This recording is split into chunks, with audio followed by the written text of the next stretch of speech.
भन्दिन पर्दैन देशवासी मैले यसो तपाईँले भन्नु यो खुला छ होइन अर्को माइक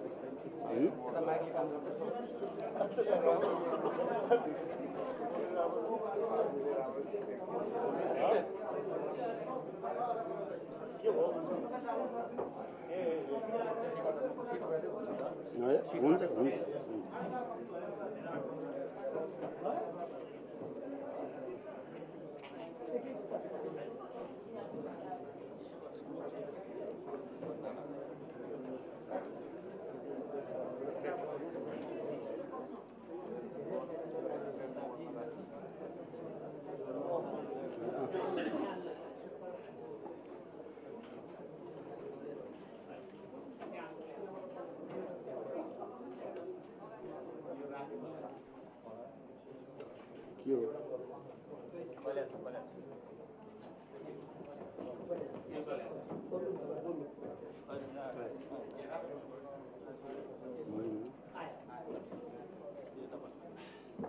सामान्य प्रधानमन्त्री मान्य प्रधानमन्त्रीज्यूहरू मान्य मन्त्रीज्यूहरू सचिवज्यूहरू उपस्थित पत्रकार मित्रहरू र अन्य कर्मचारी राष्ट्र सेवा कर्मचारी साथीहरू सम्माननीय प्रधानमन्त्रीज्यूबाट देशवासीका नाममा सम्बोधन गर्ने कार्यक्रम भएको हुनाले सम्बोधनको लागि म सादर निवेदन गर्दछु।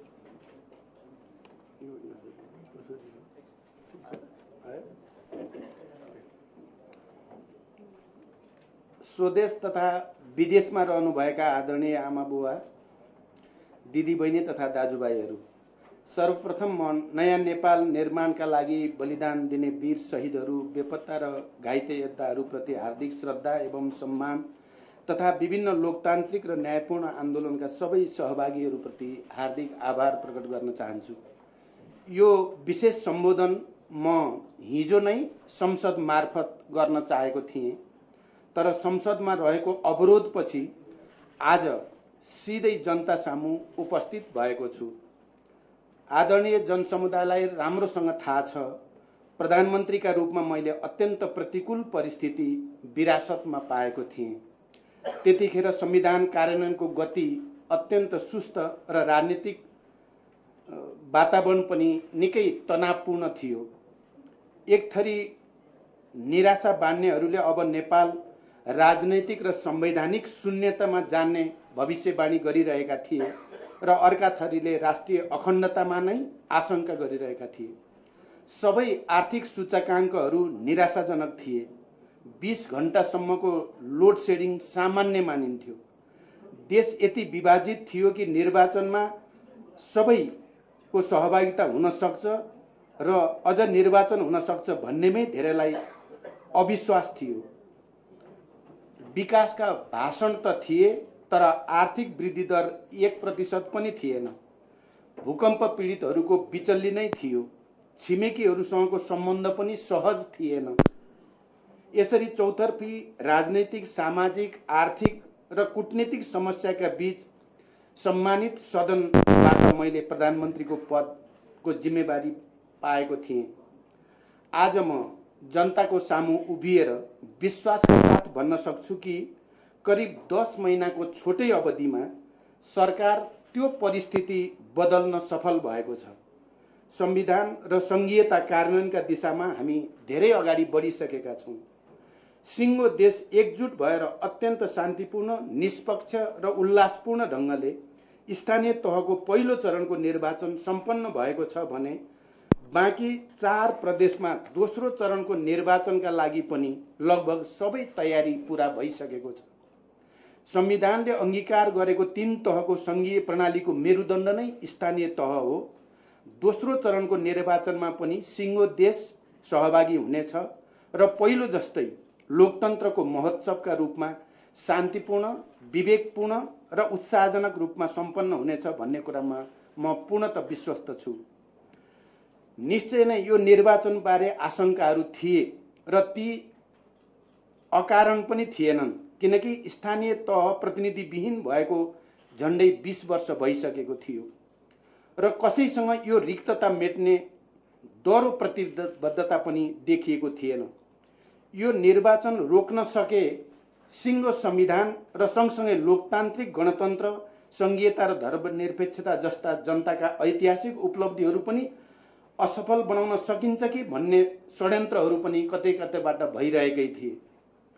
दृढ इच्छा शक्ति र संकल्प नभएको भए सबै आशंका र अविश्वासलाई चिर्दै यो निर्वाचन सम्पन्न गर्न सजिलो पनि थिएन। तर स्थानीय तहको निर्वाचनसँगै लोकतन्त्र अब संविधानका अक्षरहरूबाट हरेक गाउँ र नगरका ओडामा पुगेको छ। यसमा कसले जित्यो र कसले हार्यो भन्ने प्रश्न मेरो लागि सुरुदेखि नै गौण रह्यो। तात्कालिक र क्षणिक जित हारको स्वार्थमा अल्झेको भए निर्वाचन हुन सम्भव पनि थिएन। मलाई यति थाहा छ कि यो निर्वाचनमा संघीय लोकतान्त्रिक गणतन्त्रले जित्यो र समग्रमा राष्ट्रले जित्यो। अब गणतन्त्र, सामाजिक न्याय सहितको लोकतन्त्र, धर्मनिरपेक्षता र समानुपातिक समावेशी शासन प्रणाली थप संस्थागत हुन पुगेको छ। नेपालको सार्वभौमसत्ता, स्वतन्त्रता, भौगोलिक अखण्डता र स्वाभिमान पनि थप सुनिश्चित भएको छ। यस अवसरमा म निर्वाचनमा सहभागिताका लागि सबै राजनीतिक दल, निर्वाचन आयोग, राष्ट्रसेवक कर्मचारी, सुरक्षाकर्मी र आम जनसमुदायलाई हृदयदेखि धन्यवाद ज्ञापन गर्न चाहन्छु। आदरणीय देशवासीहरू, यसपटक जनताले स्थानीय तहमा सिंहदरबारका लागि मध्यस्थ छानेको छैन, अपितु सिधै आफ्नो सिंहदरबार चुनेको छ। यसरी अब सही अर्थमा जनता आफै आफ्नो शासक भएको छ। हजारौं दलित र महिला नेतृत्व स्थापित गरेर यो निर्वाचनले महिला सशक्तिकरण र नेतृत्व निर्माणको दिशामा पनि ऐतिहासिक योगदान गरेको छ। आजसम्म सीमान्तकृत रहेको समुदाय अब याचनाकर्ता होइन, न्यायदाताको नयाँ भूमिकामा पुगेको छ। संघीय लोकतान्त्रिक गणतन्त्रका लागि निरन्तर सङ्घर्षरत मैले यो युगान्तकारी परिवर्तनको सहजकर्ता बन्न पाउँदा गौरव महसुस गरेको छु। संविधान कार्यान्वयनमा मात्र होइन, सरकारले राष्ट्रिय अर्थतन्त्रमा समेत ऐतिहासिक सफलता प्राप्त गरेको छ। यो सरकार बन्नु अघि सपनाहरूको त वर्षा भएकै थियो, तर आर्थिक वृद्धि दर केवल 0.8% थियो। सबैजसो आर्थिक सूचकाङ्कहरू ऋणात्मक थिए। राष्ट्रिय गौरवका ठूला आयोजनाहरूको निरन्तर अनुगमन र यो वर्ष ऐतिहासिक रूपमा पुनर्निर्माणले पाएको गति, ठूला विकास आयोजनाहरूको कार्यान्वयनमा प्रधानमन्त्री स्वयंको निरन्तर अनुगमन र हस्तक्षेप, अर्थतन्त्रलाई चलायमान बनाउने योजनाबद्ध प्रयास र लोड सेडिङको अन्त्यका कारण मुलुकका आर्थिक परिसूचकहरू निकै सकारात्मक भएका छन्। राजस्व लक्ष्यभन्दा 14% बढी उठेको छ। हामी एकातिर 24 वर्ष यताकै उच्च 7.5% आर्थिक वृद्धि हासिल गर्ने दिशामा छौं भने अर्कोतिर विगत 12 वर्ष यताकै सबभन्दा कम मूल्य वृद्धि कायम गरिएको छ। आर्थिक वृद्धि दरमा हामी विश्व शक्ति बन्न अग्रसर हाम्रा दुई छिमेकीकै हाराहारीमा पुगेका छौं भन्ने जानकारी गराउन पाउँदा म हर्षित छु। भविष्यमा बन्ने सरकारहरूको लागि यो वृद्धि दर अब एउटा मानक बन्ने छ। देशको विकास अब जनताले भाषणहरूमा होइन, तथ्याङ्कहरूमा र परिणामहरूमा खोज्नेछन् भन्नेमा म विश्वस्त छु। मैले पहिले भने यो सरकार गठन हुँदै गर्दा 18-20 घण्टासम्मको लोड सेडिङ सामान्य मानिन्थ्यो। लोड सेडिङका कारण औद्योगिक क्षेत्र अस्तव्यस्त थियो भने जनजीवन अत्यन्त कष्टकर थियो। प्रधानमन्त्री भए लगत्तै मैले लोड सेडिङ अन्त्य गर्ने ठोस संकल्प लिएर एक हिसाबले अत्यन्तै महत्त्वाकांक्षी उज्यालो नेपाल अभियान सुरु गर्यौं। विद्युत प्राधिकरणको टिम परिवर्तन गरियो, ठूला आयोजनाहरूको स्थलगत अनुगमन सक्रियतापूर्वक सुरु गरियो, विद्युत आयातलाई व्यवस्थित गरियो, वर्षौंदेखि रोकिएको नेपालको पहिलो 220 kVA को खिम्ती ढल्केबर प्रसारण आयोजना फास्ट ट्र्याकमा काम सम्पन्न गरी सञ्चालनमा ल्याइयो। 3 शिफ्टमा 24 घण्टा काम गर्ने व्यवस्था मिलाएर केवल 2 महिनामै ढल्केबर सबस्टेशन सञ्चालनमा ल्याइयो। यो सरकारले ऊर्जा क्षेत्रमा गरेका विभिन्न नीतिगत सुधार र आयोजना कार्यान्वयनमा लिएको अग्रसरताबाट लोड सेडिङ समाप्त मात्र भएको छैन, आगामी 1 वर्षभित्रै 200 मेगावाट, 2 वर्षभित्र 600 मेगावाट र 3 वर्षभित्र 1200 मेगावाट विद्युत थप हुँदैछ र हामी विद्युत निर्याततिर अग्रसर हुँदैछौँ भन्ने सुखद जानकारी देशवासीलाई गराउन पाउँदा म खुसी छु। लोड सेडिङ अब लगभग इतिहास भएको छ र मैले यसलाई उज्यालो युगको प्रारम्भ ठानेको छु। लोड सेडिङ समाप्तिको आर्थिक मूल्य धेरै ठुलो छ, तर त्योभन्दा ठुलो उपलब्धि मैले अब जनतामा जागेको विश्वासलाई मानेको छु। यो देश लामो समयदेखि केही हुँदैन भन्ने हीन भावनामा बाँचेको थियो। अब देशका जनताको आफैमाथि भरोसा र गर्व, आत्मविश्वास बढेको छ। लोड सेडिङ अन्त्यले केवल बाहिरी अँध्यारो हटाएको छैन, हामी भित्रको लाचारी र हीन भावनाको अन्धकार पनि मेटाउँदैछ। आदरणीय जनसमुदाय, शान्ति प्रक्रिया र सङ्क्रमणकाल व्यवस्थापनका हकमा पनि सरकारबाट उल्लेखनीय काम भएका छन्। शान्ति प्रक्रियालाई तार्किक निष्कर्षमा पुर्याउन सत्य निरूपण तथा मेलमिलाप आयोग र बेपत्ता छानबिन आयोगको म्याद थप गरिएको छ। उपरोक्त आयोगसँग सम्बन्धित ऐनहरूको संशोधन मस्यौदा तयार भएको छ। द्वन्द्वमा परि मृत्यु भएका र बेपत्ता भएका नागरिकहरूका परिवारलाई थप 5 लाख राहत वितरण कार्य प्रारम्भ गरिएको छ। कञ्चनपुरको सीमा क्षेत्रमा शहादत प्राप्त गरेका गोविन्द गौतम र 6 वर्ष अघि मोरङको सीमामा मृत्युवरण गरेका वासुदेव शाहलाई शहीद घोषणा गरी परिवारलाई क्षतिपूर्ति राहत दिने निर्णय गरिएको छ। तराई मधेस आन्दोलनमा मृत्युवरण गरेका 11 जना सुरक्षाकर्मी समेत 52 जनालाई शहीद घोषणा गरी तराई मधेस र थारुवान आन्दोलनको क्रममा घाइते भएका व्यक्तिहरूलाई औषधोपचार गराउन आवश्यक रकम निकासा गरिएको छ भने मधेस आन्दोलनका क्रममा भएको सम्पत्ति क्षतिको क्षतिपूर्ति उपलब्ध गराउने कार्य प्रारम्भ भइसकेको छ।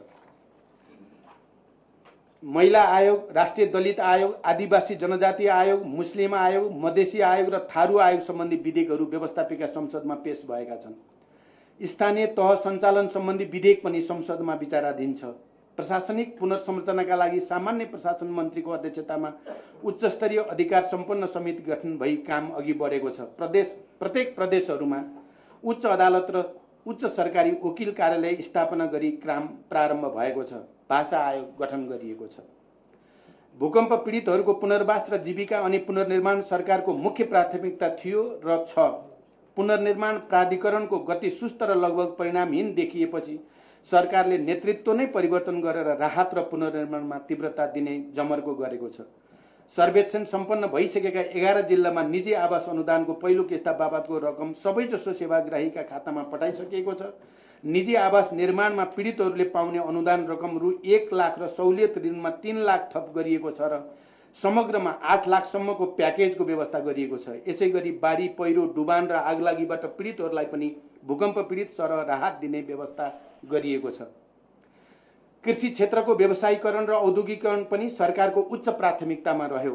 कृषि क्षेत्रको उत्पादन र उत्पादकत्व वृद्धि गर्न प्रधानमन्त्री कृषि आधुनिकीकरण परियोजना अन्तर्गत 7वटै प्रदेशमा एक-एकवटा सुपर जोन स्थापना गर्ने कार्यक्रम अन्तर्गत कैलाली जिल्लामा गहुँ, झापा जिल्लामा धानको सुपर जोन स्थापना गरी काम अगाडि बढिसकेको छ।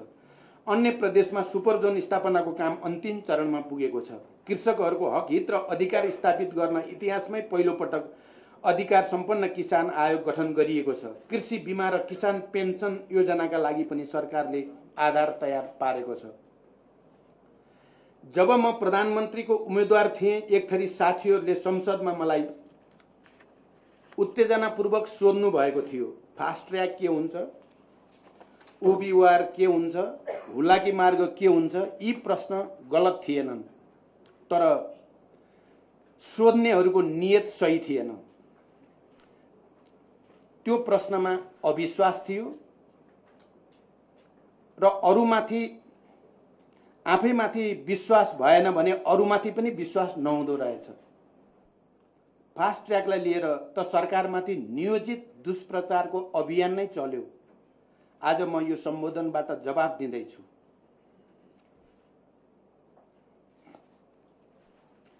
अहिलेसम्म केवल राजनैतिक दाउपेचको विषय भएको र कसैको खास प्राथमिकतामा नपरेको फास्ट ट्र्याक अब बन्ने ग्यारेन्टी भएको छ।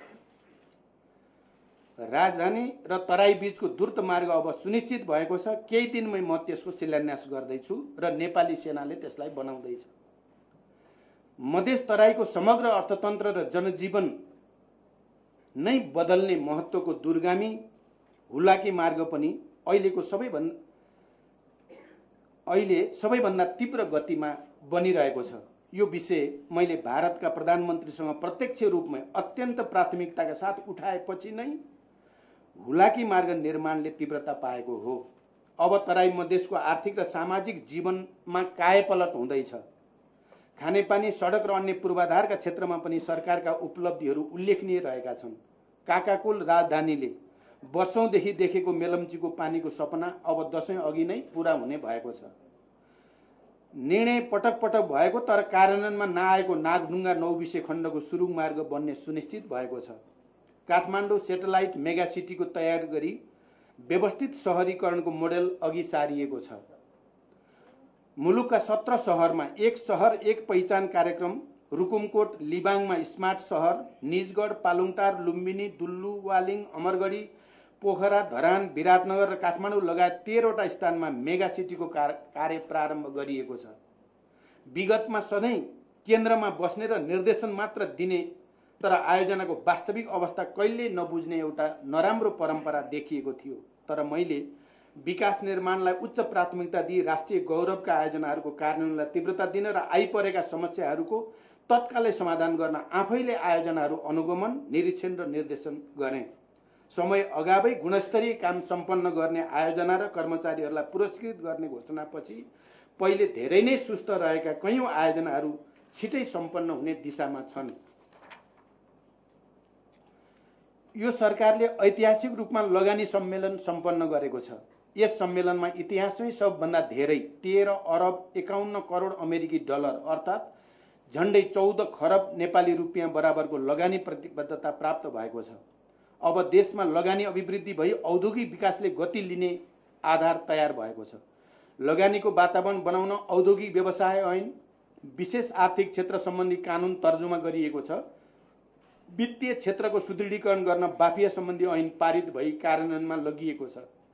चितवन जिल्लाको शक्तिखोरमा अत्याधुनिक सुविधा सहितको औद्योगिक क्षेत्र स्थापना गर्ने काम कार्यान्वयनको चरणमा छ। शिक्षा क्षेत्रमा पनि सरकारले नयाँ सुरुवात गरेको छ। 72 सालको एसएलसी परीक्षामा A+ ल्याई हाल सामुदायिक माविमा नै अध्ययनरत छात्राहरूलाई प्रोत्साहन छात्रवृत्ति उपलब्ध गराइएको छ। साथै सीमान्तकृत र पिछडिएका वर्गलाई लक्षित गरी आवासीय विद्यालय निर्माण कार्य सुरु भएको छ। 7वटै प्रदेशमा एक-एकवटा कृषि क्याम्पस स्थापना गर्ने कार्य अघि बढेको छ। विगत लामो समयदेखि त्रिभुवन विश्वविद्यालय र कृषि तथा वन विज्ञान विश्वविद्यालयका बीचमा विभिन्न समस्या देखिए र त्यसले दुवै विश्वविद्यालयमा सङ्कटग्रस्त देखिए। ती समस्या समाधान गर्न गठित उच्चस्तरीय समितिले पेश गरेको प्रतिवेदन कार्यान्वयनमा लगिएको छ र समस्याको समाधान भएको छ। आदरणीय जनसमुदाय, जनस्वास्थ्यको क्षेत्रमा पनि यो सरकारले थुप्रै नीतिगत र कार्यक्रमिक सुधार गरेको छ। सबै प्राथमिक स्वास्थ्य केन्द्रसम्म कम्तीमा 2 चिकित्सक, स्थानीय स्वास्थ्य संस्थासम्म निशुल्क औषधि र उपकरणको व्यवस्था गरिएको छ। अस्पतालमा ओपीडी सेवाको समय बढाइएको छ। सरकारी अस्पतालमा आफ्नै फार्मेसी अनिवार्य गरिएको छ। डायलिसिस सेवासँगै बाथ, मुटु रोग, मृगौला प्रत्यारोपण निशुल्क गरिएको छ। महिलाहरूको पाठेघरको क्यान्सर परीक्षण, नसर्ने रोगको परीक्षणलाई स्थानीय तहसम्म विस्तार गरिएको छ। नेपालगञ्ज र जनकपुरमा मुटु रोग र नेपालगञ्जमा क्यान्सर उपचार विस्तार गरिएको छ। सबै नेपालीलाई स्वास्थ्य बीमामा आबद्ध गराउन स्वास्थ्य बीमा विधेयक र समग्र स्वास्थ्य क्षेत्रलाई समेटेर बनेको राष्ट्रिय स्वास्थ्य विधेयक मन्त्री परिषदबाट स्वीकृत भई संसदमा पेश हुने चरणमा छ भने प्रजनन स्वास्थ्य विधेयक अन्तिम चरणमा छ। स्वस्थ जनशक्ति पूर्वाधार र उपकरणलाई एकीकृत रूपमा विकास गर्न एकीकृत स्वास्थ्य पूर्वाधार विकास परियोजना अगाडि बढाइएको छ। सेवाका आधारमा अस्पतालको वर्गीकरण गरी संघीय संरचना अनुरूप प्रत्येक स्थानीय तहमा एक प्राथमिक अस्पताल हुने गरी प्रादेशिक र संघीय तहमा स्वास्थ्य सेवा र संरचना सहितको मापदण्ड स्वीकृत गरिएको छ। यस वर्षलाई मेरो वर्ष म स्वस्थ र मेरो देश स्वस्थ अभियानको रूपमा मनाइँदैछ। मुटु, मृगौला, cancer, Parkinson, Alzheimer, head injury, spinal cord injury, sickle cell anaemia, मस्तिष्कघात, कलेजो, फोक्सो र थ्यालेसेमिया गरी 12 वटा प्राणघातक रोगहरूको उपचारको लागि 1 लाखसम्मको खर्च सरकारले बेहोर्ने व्यवस्था गरिएको छ। साथै सामाजिक स्वास्थ्य सुरक्षा स्वास्थ्य बीमा कार्यक्रम कैलाली, बागलुङ, इलाम, बैतडी, आछाम, पाल्पा, कास्की र म्याग्दीमा सञ्चालन भइरहेको छ र यो कार्यक्रमलाई क्रमशः देशभरि सञ्चालन गरिने व्यवस्था मिलाइएको छ। नेपाली सेना र नेपाल प्रहरीको अस्पतालमा सर्वसाधारणले उपचार गर्न सक्ने गरी अस्पताललाई सर्वसाधारणका लागि पनि खुला गरिएको छ। मैले प्रधानमन्त्री बने लगत्तै संसदमा घोषणा गरेको थिएँ, विदेशी भूमिमा पसिना बगाएर देशको अर्थतन्त्र धानिरहेका युवाहरू सरकारको मुख्य प्राथमिकतामा हुनेछन्।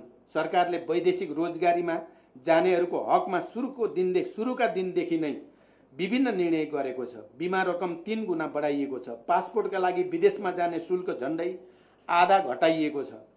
श्रम स्वीकृतिका लागि अनलाइनबाट नै निवेदन दिन सकिने व्यवस्था गरी घण्टौं र कतिपय अवस्थामा रातभर लाइन गर्नुपर्ने अवस्थाको अन्त्य गरिएको छ।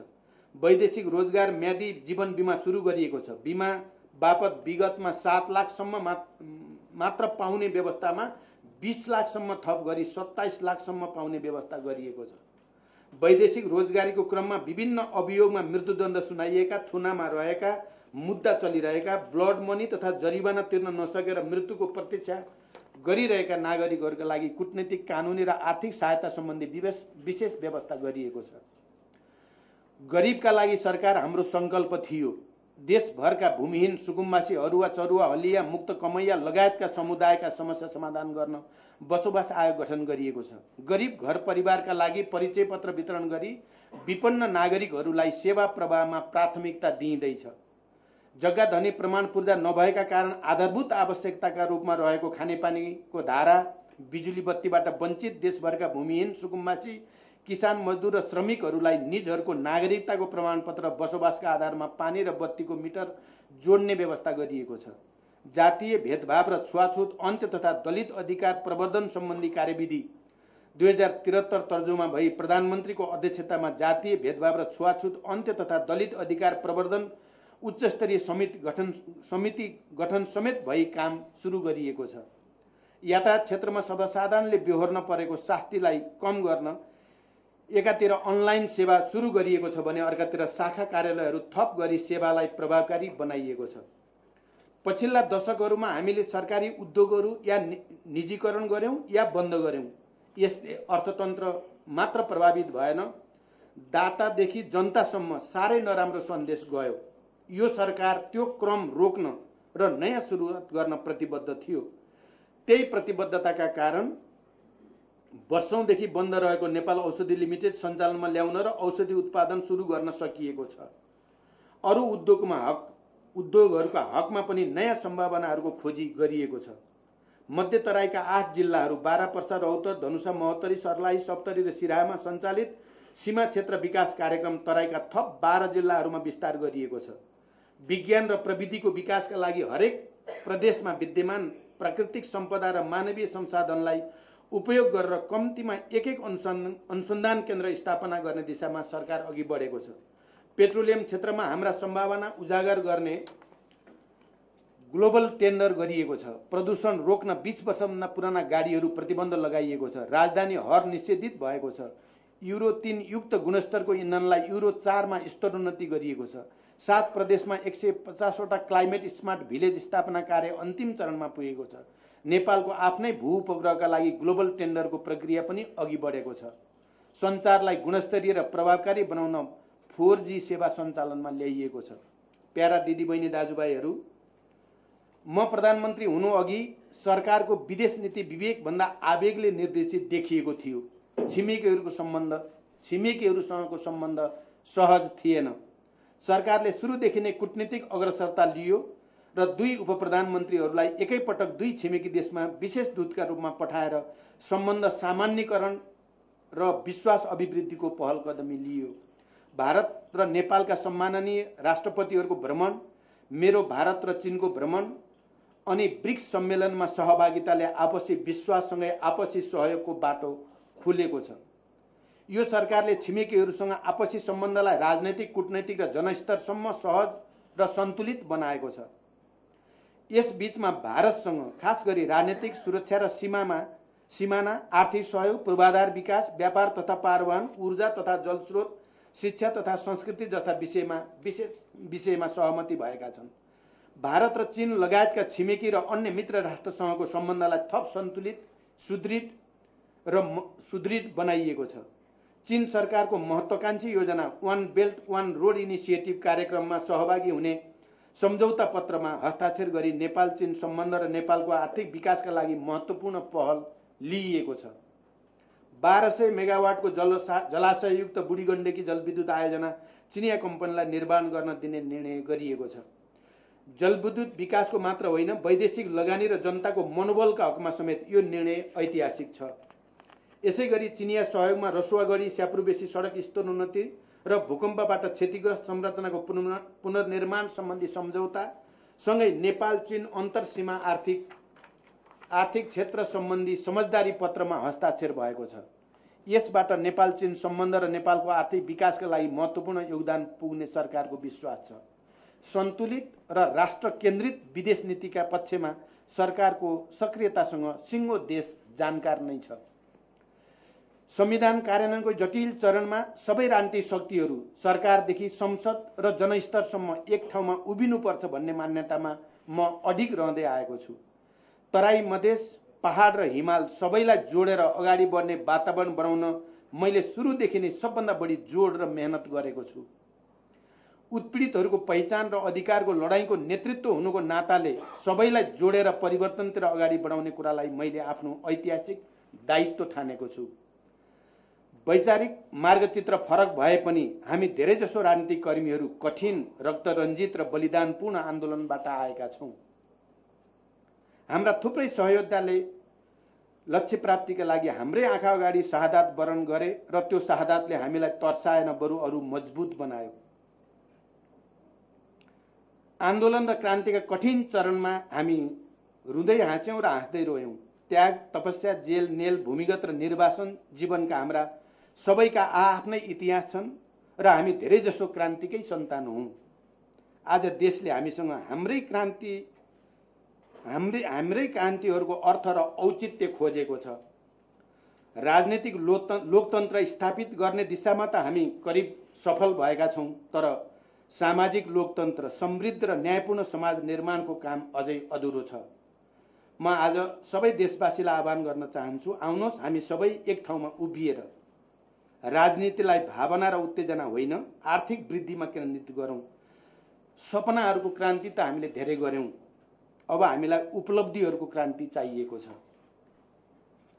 राजनीतिक प्रतिबद्धता, व्यवस्थापकीय कुशलता र राष्ट्रप्रति इमान्दारिता भयो भने राष्ट्रको समृद्धि र परिवर्तन हामीबाटै र अहिले नै सम्भव छ भन्ने तथ्य लोड सेडिङको समाप्ति र तीव्र आर्थिक वृद्धि दरले प्रमाणित गरि नै सकेको छ।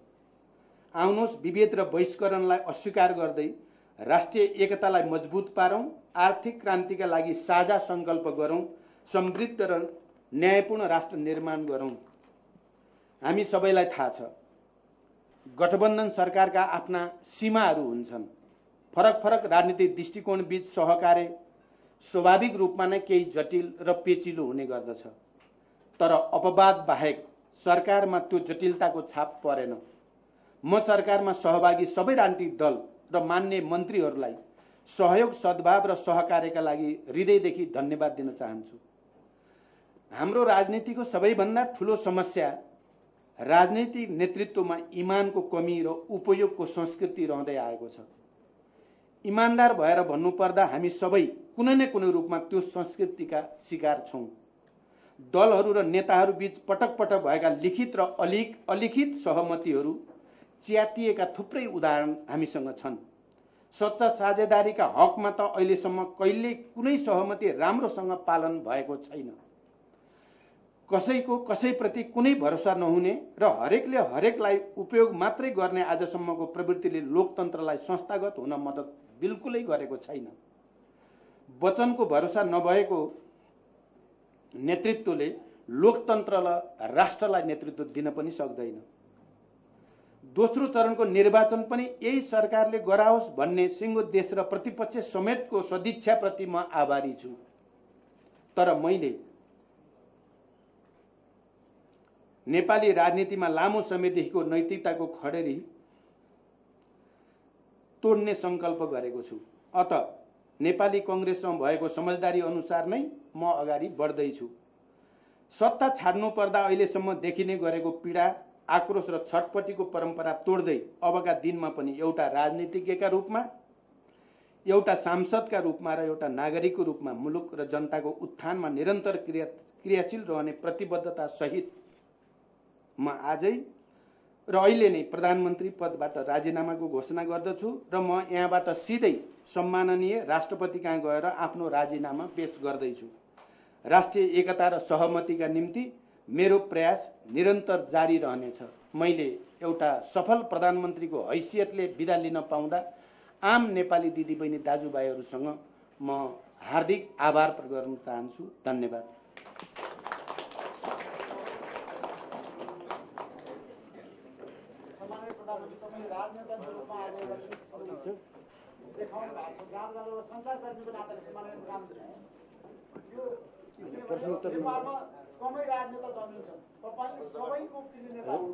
ल ठिक छ, धन्यवाद। ल भएन अहिले